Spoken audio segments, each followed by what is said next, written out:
প্রিয় সাংবাদিক ভাইরা, আমি আপনাদেরকে ধন্যবাদ জানাতে চাই। আপনারা দীর্ঘক্ষণ অপেক্ষা করে আজকে আমি যে সংবাদ সম্মেলনের আহ্বান জানিয়েছি সেটিকে কভার করার জন্য আপনারা এসেছেন, দীর্ঘক্ষণ অপেক্ষা করেছেন, সেটার জন্য আপনাদেরকে ধন্যবাদ জানাচ্ছি। প্রিয় ভাইরা, আপনারা জানেন যে ঢাকা দক্ষিণ সিটি কর্পোরেশনে বাংলাদেশের সর্বোচ্চ আদালত মহামান্য আপিল বিভাগের যে রায়, সেই রায় এর পরিপ্রেক্ষিতে বর্তমানে ঢাকা দক্ষিণ সিটি কর্পোরেশনের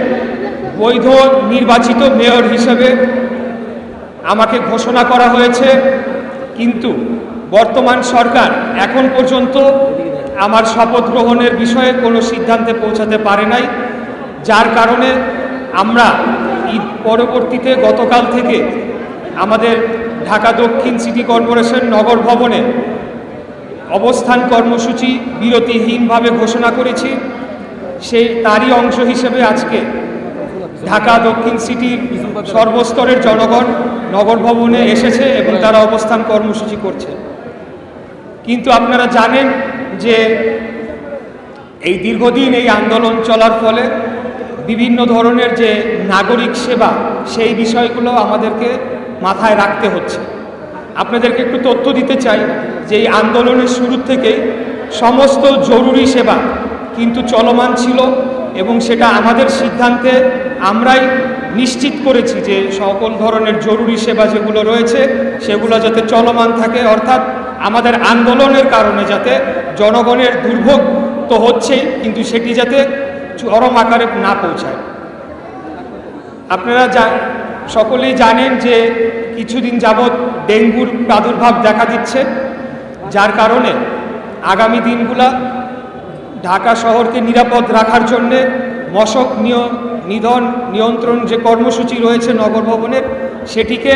বেগবান করার জন্যে এবং সেটি যাতে চলমান থাকে সেটি নিশ্চিত করার জন্যে আমরা আজকে থেকে ধারাবাহিকভাবে যে বিভিন্ন দপ্তরের যারা কর্মচারীরা রয়েছেন তাদের সাথে আমরা বৈঠক করছি। আজকে আমরা 70টির অধিক ওয়ার্ডের কনজারভেন্সি ইন্সপেক্টর অর্থাৎ পরিচ্ছন্ন পরিদর্শক যারা রয়েছেন তারা দীর্ঘদিন যাবৎ আমার সাথে দেখা করতে চাচ্ছিলেন। তো আজকে আমরা তাদের সাথে বসেছি, তাদেরকে আমরা উৎসাহ উদ্দীপনা দিয়েছি এবং তাদেরকে আমরা নিশ্চিত করেছি যে তাদের ভবিষ্যতে তাদের যে বিভিন্ন সমস্যাগুলো আমরা দেখব এবং তাদেরকে আমরা ধন্যবাদ জানিয়েছি এই আন্দোলন চলাকালীন সময় এবং বিশেষ করে কোরবানি ঈদের সময় তারা যে নিরলস পরিশ্রম করে ঢাকা শহরকে পরিষ্কার পরিচ্ছন্ন করেছে এবং মাঠে তারা কাজ করেছে, সেটার জন্য তাদেরকে ধন্যবাদ জানিয়েছি। এর পাশাপাশি তাদেরকে আমাদের পক্ষ থেকে আহ্বান জানিয়েছি যে ডেঙ্গুর নিয়ন্ত্রণ করার জন্যে যাতে আমরা নগরীকে পরিষ্কার পরিচ্ছন্ন আরও বেশি রাখতে পারি এবং কোথাও যাতে ডেঙ্গুর প্রজনন স্থল হয়ে না ওঠে সেটা নিশ্চিত করার জন্যে যারা মশক নিধনের সাথে যুক্ত রয়েছেন তাদের সাথে পাশাপাশি যাতে তারাও কাজ করে যায় এবং কোথাও যাতে পানি জমে থাকার ফলে এডিস মশার যে প্রজনন সেটি যাতে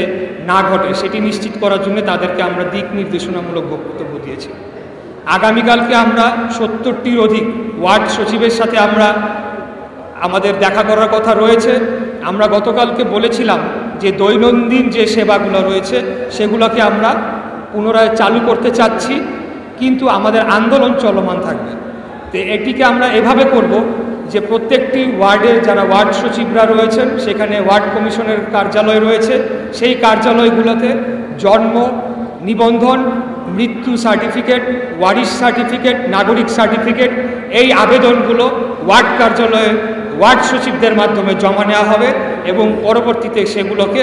প্রক্রিয়া করে তাদেরকে দেয়া হবে, যাতে করে আমাদের এই আন্দোলন চলাকালীন অবস্থায় নগরবাসীর যে দুর্ভোগ বা তাদের যে অসুবিধা সেটিকে যাতে আমরা কমিয়ে আনতে পারি, সর্বোচ্চ কম পর্যায়ে রাখতে পারি, সেটি হচ্ছে আমাদের উদ্দেশ্য। আগামী পরশুদিন আমরা এখানে স্বাস্থ্য বিভাগ যে রয়েছে নগর ভবনে, সেই স্বাস্থ্য বিভাগের সকল পর্যায়ের কর্মকর্তা এবং কর্মচারীবৃন্দদের সাথে আমরা বৈঠক করব এবং মশক সুপারভাইজার সহ, যাতে করে এই যে ডেঙ্গুর বিষয়টি আমরা যেটা বারে বারে উত্থাপন করছি আপনাদের সামনে, সেটিকে যাতে আমরা কঠোরভাবে নিয়ন্ত্রণ করতে পারি। এর পাশাপাশি আমরা প্রত্যেকটি ওয়ার্ডে মনিটরিং কমিটি গঠন করব এবং এই মনিটরিং কমিটিকে আমাদের মেয়র সেলের যে কন্ট্রোল রুম রয়েছে সেই কন্ট্রোল রুমে সরাসরি 24 ঘন্টা পর্যবেক্ষণ করা হবে এবং মনিটরিং করা হবে, যারা যাতে তাদের দায়িত্বটি সঠিকভাবে পালন করে এবং ডেঙ্গুর বিস্তার রোধে যাতে আমরা কার্যকর ভূমিকা রাখতে পারি।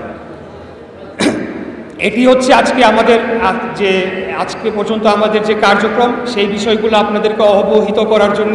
আজকে এই প্রেস কনফারেন্স আহ্বান করেছি। তা আমাদের বক্তব্য এখানেই শেষ। আর আপনাদের মাধ্যমে আমরা সরকারকে আবারও আহ্বান জানাতে চাই যে তারা যাতে আর জনদুর্ভোগ না বাড়িয়ে আর কালক্ষেপণ না করে, আর একটা মিনিটও যাতে তারা কালক্ষেপণ না করে, দ্রুততম সময় যাতে বাংলাদেশের সর্বোচ্চ আদালত মহামান্য আপিল বিভাগের রায়ের পরিপ্রেক্ষিতে আমাকে যে মেয়র হিসেবে নির্বাচন কমিশন কর্তৃক গ্যাজেট প্রকাশ করা হয়েছে, সেটির আলোকে যাতে দ্রুততম সময়ে শপথ গ্রহণের অনুষ্ঠানটি সম্পন্ন করতে পারে এবং নগরবাসীর যে দুর্ভোগ, যে দীর্ঘদিন যাবৎ যে নগর ভবন একটি অচল অবস্থার মধ্যে রয়েছে, এখানে আরও কিছু সেবা রয়েছে যেগুলোকে এখনও এই জনগণের স্বতঃস্ফূর্ত আন্দোলনের কারণে এখনও চালু করা সম্ভব হচ্ছে না, সেটি যাতে দ্রুততম সময়ে আমরা চালু করতে পারি এবং এই অচল অবস্থা কেটে যায়,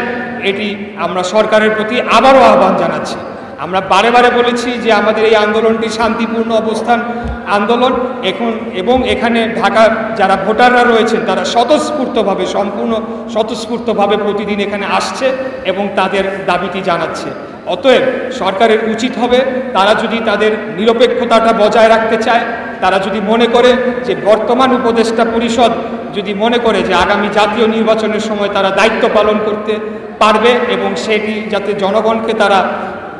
বিশ্বাস করাতে চায়, তাহলে আমি তাদেরকে অনুরোধ জানাবো তারা যাতে দ্রুততম সময় এই শপথ গ্রহণের যে অনুষ্ঠান সেটিকে বাস্তবায়ন করে। আর অন্যথায় কিন্তু এই আন্দোলনটা আমরা চালিয়ে যাব, আমি চালিয়ে যাব বললে ভুল হবে।